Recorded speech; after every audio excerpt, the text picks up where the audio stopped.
Before we start today's story, I'd just like to remind you that the podcast is just one part of how we can help you upgrade your English skills. At plainenglish.com, you can make faster progress with active learning strategies. You can take quizzes, do activities, listen to the fast version of the audio, watch video workshops, practice what you learn, and even join a live call with JR and me.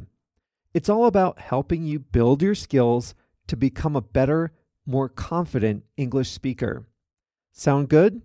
Go to plainenglish.com to start your free 14-day trial today. Now, let's jump into today's story.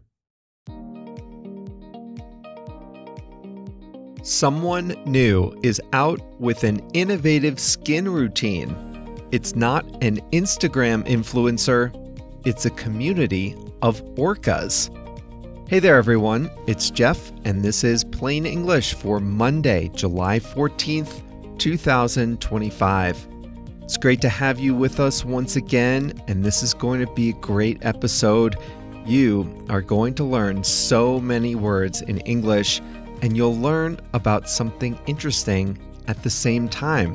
That's what we always do here. This is a great podcast for English learners because, I'm just going to guess here, you probably don't talk about orcas and kelp and animals in the ocean. So this is a great chance for you to get exposure to these new words and ideas. An orca, by the way, is the biggest type of dolphin. If you've seen the movie Free Willy, then you've seen an orca. This is episode number 790 of Plain English. Now, why is that important? Because that's how you find the full episode online, where we have a full transcript with built-in translations, a quiz, a pronunciation exercise, a listening challenge, and more. You find all that with the episode number. So you can go to plainenglish.com/790, plainenglish.com/790 for all the study resources with this episode.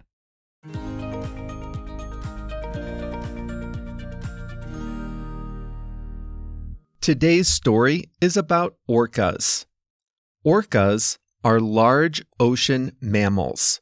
They live in all the world's oceans, though they prefer colder waters. They also have a very unfair name in English. They're called killer whales, but they are neither killers nor whales. Orcas are the largest member of the dolphin family, so they are not whales at all. They do hunt, but orcas are not dangerous to humans, so it's pretty unfair to call them killers, and it's not right to call them whales. The name comes from a mistranslation long ago. In Spanish, they were called killer of whales because they sometimes hunt whales. But in English, the phrase was flipped. That's how these powerful dolphins ended up with the name killer whales. If you've seen the movie Free Willy, you've seen orcas. They're in the opening scenes with their distinctive black backs, white chests, and white patches just above their eyes. Orcas are also known for their intelligence. They live in groups called pods, often made up of family members. They form long-term relationships. They use sophisticated vocalizations to communicate. Individual pods have their own form of communication, almost like individual dialects.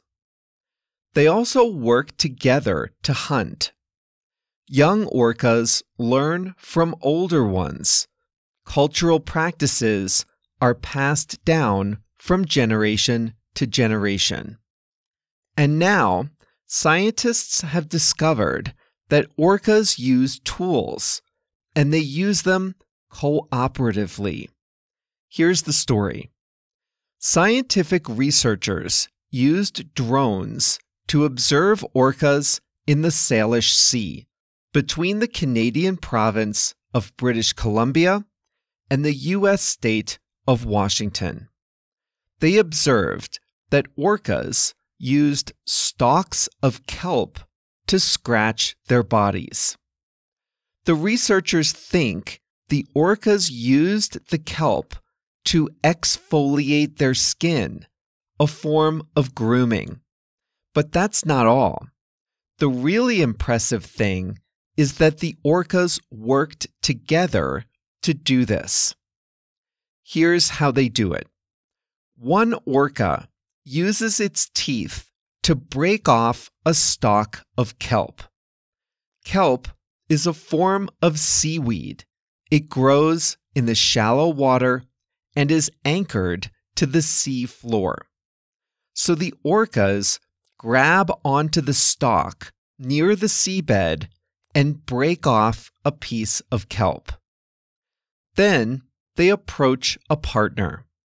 The first orca flips the kelp stalk onto its nose and presses it onto the back side of the second orca. Then the two of them use their fins to stabilize the kelp in between their two bodies. They roll and twist in an S shape so the kelp trapped between them can rub up against more of their bodies. This technique allows both orcas to benefit from the exfoliating treatment. The researchers also observed that when the kelp slid out of position, the orcas grabbed it, put it back into place, and resumed rolling it between them. The researchers observed many orcas doing this, different social groups and ages, and both male and female. The behavior was typically observed within a pod, meaning that orcas were likely to do this with close relatives and those of a similar age. Both tool use and cooperation are signs of an animal's level of sophistication. On land, some primates use tools cooperatively to achieve a goal. For example, chimpanzees use sticks to fish and crack nuts. In some studies, orangutans have been observed sharing tools to solve tasks together. But tool use is much less common in the ocean. Octopuses are known to use coconut shells to protect them from predators. Some dolphins have been observed using sponges to protect their noses as they hunt for food on the ocean floor. But in those cases, the marine creatures used objects they found without modifying them. If the researchers' hypothesis about the orcas is correct, then this study would be the first time marine animals have been seen taking something from nature, transforming it, and using it for a specific purpose. That's pretty impressive, considering orcas don't even have hands.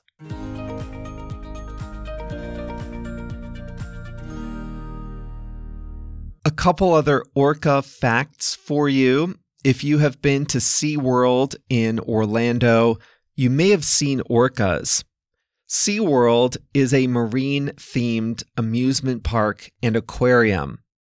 The company stopped its orca breeding program because of concerns about their well-being. Orcas are social animals, and they really belong in the wild. So SeaWorld, under pressure from activists, is phasing out its orca program and will not be breeding more. Some orcas are still in SeaWorld, and there are just a handful left in captivity in other parts of the world. Orcas play games. Researchers have seen one orca grab something while another chases him, trying to snatch it away. Most orcas are migratory, but there's a small population of 3 pods, about 70 orcas in total, in the Salish Sea, and they don't migrate, so they're frequently studied and observed. The study we talked about today looked at drone footage of orcas taken in 2024. They also work together to look for food. Here's a common orca tactic. Now, I want you to be on the lookout for this the next time you're on a piece of ice. When orcas see a source of food, like seals, on a piece of floating ice, they work in teams to make big waves that crash over the ice and wash the seals back into the water where the orcas can hunt them. Crafty. So be on the lookout for that if you ever find yourself on a floating piece of ice. I don't want you falling for these clever orca tricks. I can't stop with the orca facts. Orcas can swim 100 miles a day.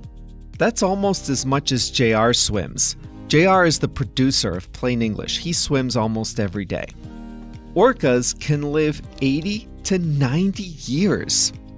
And another one of their games is that they toss fish to one another. So there you go. We all learned a little something today, and that's what Plain English is all about.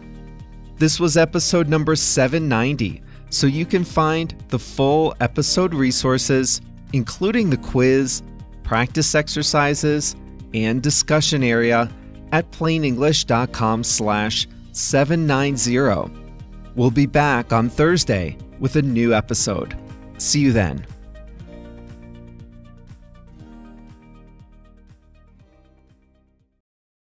I hope you enjoyed today's episode. The version you listened to goes a little slower than native speed to help you understand better. But if you can easily understand this podcast, then you might benefit from the fast version of our stories and expressions. You see, every week we create 2 separate versions of the audio. There's the slow version you just heard, and there's the full speed version. The full speed version sounds just as if I were talking to a native English speaker. Many Plain English listeners use both the fast and slow audio to improve their listening. And before you ask, no, there's no artificial intelligence and no computer manipulation of the audio. I personally record 2 separate versions of all our lessons so you can hear the most authentic possible English at the speed that's right for you. So if you're ready to take the next step with your listening, go to plainenglish.com and sign up for a free 14-day trial. As soon as you do that, you'll unlock the fast version of our episodes. You can even listen on a podcast app. Go to plainenglish.com and sign up for a free trial today.